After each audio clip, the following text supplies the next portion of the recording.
Bismillahirrahmanirrahim. Assalamualaikum warahmatullahi wabarakatuh. Alhamdulillahirabbil alamin, wassalatu wassalamu ala asyrafil anbiya'i wal mursalin nabiyyina Muhammadin wa ala alihi wa ashabihi wa man tabi'ahum bi ihsanin ila yaumiddin, amma ba'd. Alhamdulillah, para jamaah sekalian rahimani wa rahimakumullah. Pada pagi hari ini kita akan melakukan kegiatan City Tour Kota Taif yang insya Allah perjalanan akan ditempuh kurang lebih selama 2 jam. Insya Allah 2 jam ya. Dan perjalanan ke Kota Taif ini bukanlah perjalanan ibadah, jadi murni kita berwisata, rekreasi. Nah, kita nanti akan mengunjungi penyulingan mawar untuk parfum, kemudian mengunjungi Masjid Ibnu Abbas, mengetahui sejarah bahwasanya Habrul Ummah, yaitu lautan ilmu yang pernah dimiliki oleh umat Islam, sahabat Abdullah bin Abbas radhiyallahu taala anhuma, menetap di Kota Taif hingga wafatnya beliau. Demikian pula kita nanti akan makan siang insyaallah, dan sore hari kita akan pulang.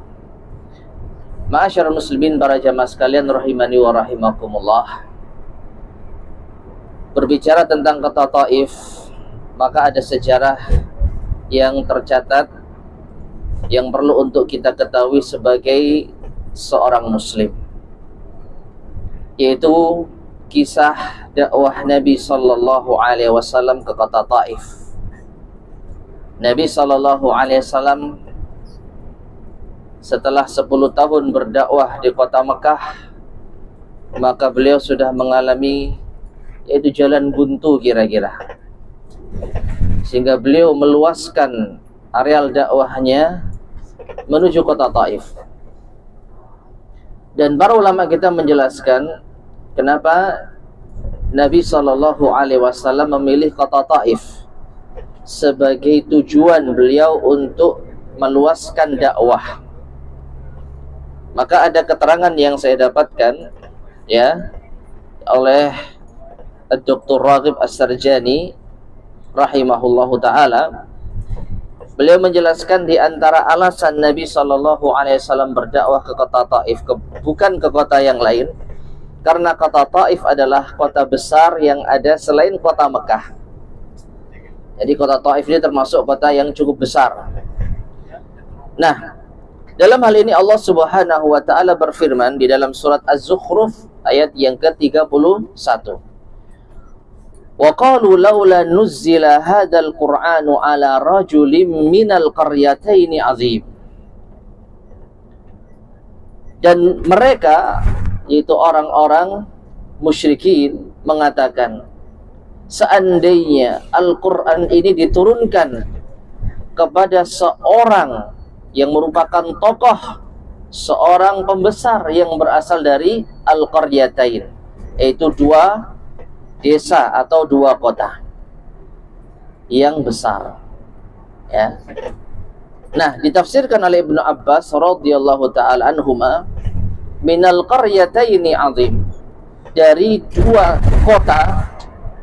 Yang dimaksud di sini adalah Kota Mekah dan Kota Taif. Jadi orang-orang musyrikin berharap Al-Quran ini tidak diturunkan kepada Nabi kita Muhammad sallallahu alaihi wasallam, tapi diturunkan kepada pembesar yang ada di 2 kota yang besar, yaitu Kota Mekah dan Kota Taif. Adapun orang besar yang ada di Kota Mekah, yang dimaksud adalah Al-Walid bin Al-Mughirah. Jadi mereka berharap Al-Quran itu bukan diturunkan kepada Muhammad, tetapi diturunkan kepada Al-Walid ibnul Mughirah. Sedangkan tokoh atau pembesar yang ada di Kota Taif yang diharapkan Al-Quran diturunkan kepadanya, yaitu kepada Urwah bin Mas'ud As-Saqafi. Nah, dari sini ma'asyar muslimin rahimani wa rahimakumullah, Maka kota Taif termasuk kota besar yang di dalamnya juga memiliki tokoh atau pembesar yang diharapkan oleh orang-orang musyrikin Quraisy diangkat menjadi nabi dan rasul, bukan nabi kita Muhammad sallallahu alaihi wasallam. Kemudian alasan yang kedua, mengapa Nabi sallallahu alaihi wasallam berdakwah ke kota Taif? Karena di kota Taif ada kabilah besar, yaitu Bani Saqif. Ya, Bani Saqif. Kalau kita pernah mendengar nama tokoh yang berakhiran As-Saqafi, ya, itu berasal dari Bani Saqif yang ada di kota Taif. Kemudian alasan yang ketiga, kenapa Nabi Shallallahu Alaihi Wasallam berdakwah ke kota Taif?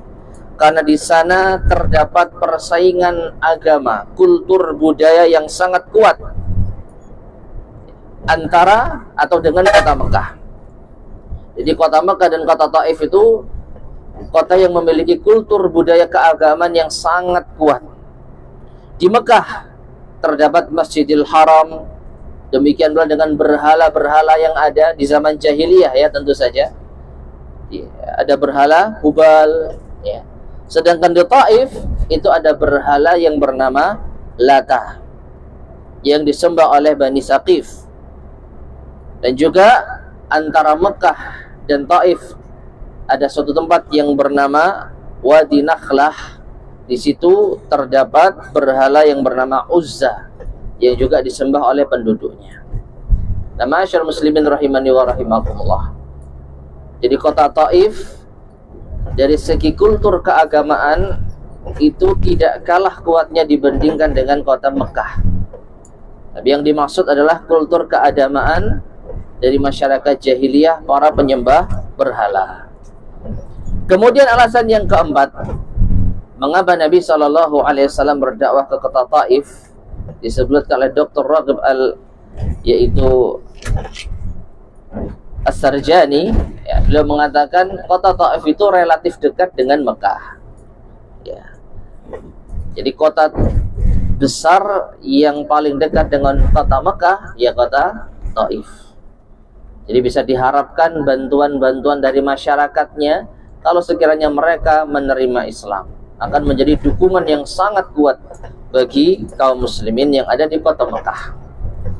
Adapun alasan yang kelima, mengapa Nabi SAW berupaya berdakwah ke kota Taif? Karena di kota Taif banyak sekali orang-orang Quraisy yang memiliki saham ekonomi di sana. Jadi aset-aset orang-orang Mekah itu disebutkan banyak di kota Taif. Jadi orang-orang Mekah memiliki, ya, mungkin semacam perkebunan, atau mungkin memiliki properti, atau memiliki unit usaha dan lain sebagainya yang ada di kota Taif. Dari sinilah maka Nabi Shallallahu Alaihi Wasallam memilih tujuan dakwahnya di kota Taif.